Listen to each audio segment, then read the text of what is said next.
9 महीने मेरी यूनिवर्सिटी ने मुझे 9 महीने के लिए $71,000 की फंडिंग दी है। इंडियन करेंसी में ये करीब 70 से 75 लाख रुपए बैठती है। 26 साल के शंकर अरुण भील का हाल ही में अमेरिका की एक प्रतिष्ठित यूनिवर्सिटी में पीएचडी के लिए चयन हुआ है। भील आदिवासी समुदाय से आने वाले शंकर अमेरिका में एथनिक स्टडीज की पढ़ाई करेंगे।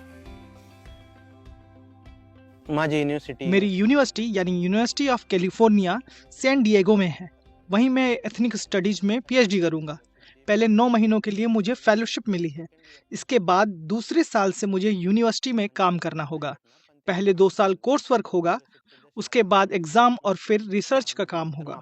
रिसर्च वगैरह करायचं। शंकर महाराष्ट्र के जलगांव जिले के नागजिरी गांव के रहने वाले हैं। ये एक छोटा सा गांव है जहां 20 से 25 घर हैं और आबादी करीब 80 से 100 लोगों की बताई जाती है। हमारे गांव के ज्यादातर लोग दिहाड़ी मजदूरी करते हैं या बंधुआ मजदूर के तौर पर भी काम करते हैं। कई लोग गांव से बाहर ईंट भट्टों पर या गन्ने की कटाई में काम करने जाते हैं। हमारे गांव में मेरे भाई समेत सिर्फ 3-4 बच्चों ने ही 12वीं तक की पढ़ाई की है। मैं अकेला हूं जिसने आगे की पढ़ाई की है। शंकर के पिता खेतों में मजदूरी करते थे। जब शंकर 11वीं कक्षा में थे तब उनके पिता का निधन हो गया था। अब शंकर की मां और उनका भाई दिहाड़ी मजदूरी करते हैं। 12वीं तक की पढ़ाई जलगांव में पूरी करने के बाद शंकर ने पुणे से ग्रेजुएशन किया। इसके बाद उनका चयन अजीम प्रेमजी यूनिवर्सिटी में मास्टर्स के लिए हुआ।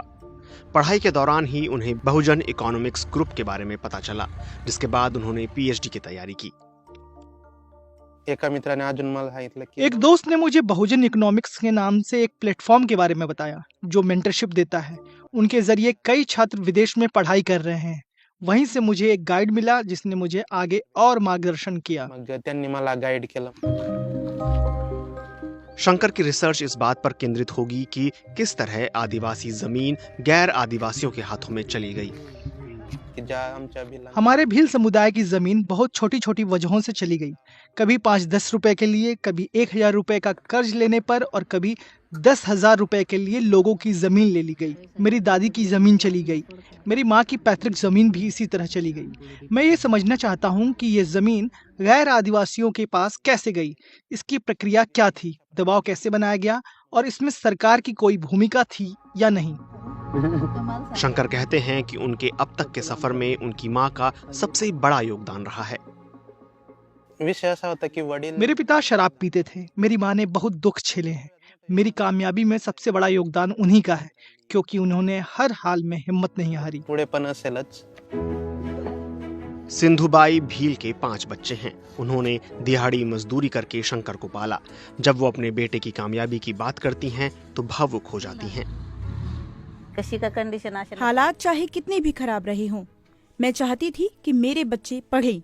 सबसे पहले मैंने उन्हें आश्रम स्कूल भेजा।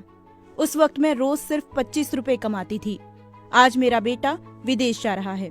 मैं बहुत खुश हूँ, लेकिन दुख भी है क्योंकि वो बहुत दूर जा रहा है। इस सफर में शंकर को सिर्फ आर्थिक मुश्किलों का ही सामना नहीं करना पड़ा, बल्कि ताने और आलोचना भी झेलनी पड़ी। लोग सोचते हैं कि मैं एसटी वर्ग से हूं, इसलिए मुझे आरक्षण का फायदा मिला। लेकिन अजीम प्रेमजी यूनिवर्सिटी बेंगलुरु एक निजी यूनिवर्सिटी है। वहां कोई आरक्षण नहीं है। अब मैं अमेरिका जा रहा हूं, वहां भी कोई आरक्षण नहीं है। फिर भी लोग मानते हैं कि मुझे बेवजह फायदा मिल रहा है। मैं भील आदिवासी समुदाय के बच्चों को यही सलाह दूंगा कि वो एजुकेशन पर ध्यान दें, क्योंकि इस वक्त हमारे पास यही एक रास्ता है। हमारे पास पारिवारिक पूंजी नहीं है, मजबूत सामाजिक नेटवर्क नहीं है। सांस्कृतिक पूंजी हो सकती है, लेकिन बाहरी दुनिया में टिकने के लिए ज़रूरी कौशल हमारे पास नहीं है। इसलिए हम आसानी से अपना कारोबार भी खड़ा नहीं कर सकते। हमारे लिए एजुकेशन ही एकमात्र रास्ता है। अपनी रिसर्च के जरिए शंकर आदिवासी समुदाय के दर्द और संघर्ष को आवाज देना चाहते हैं।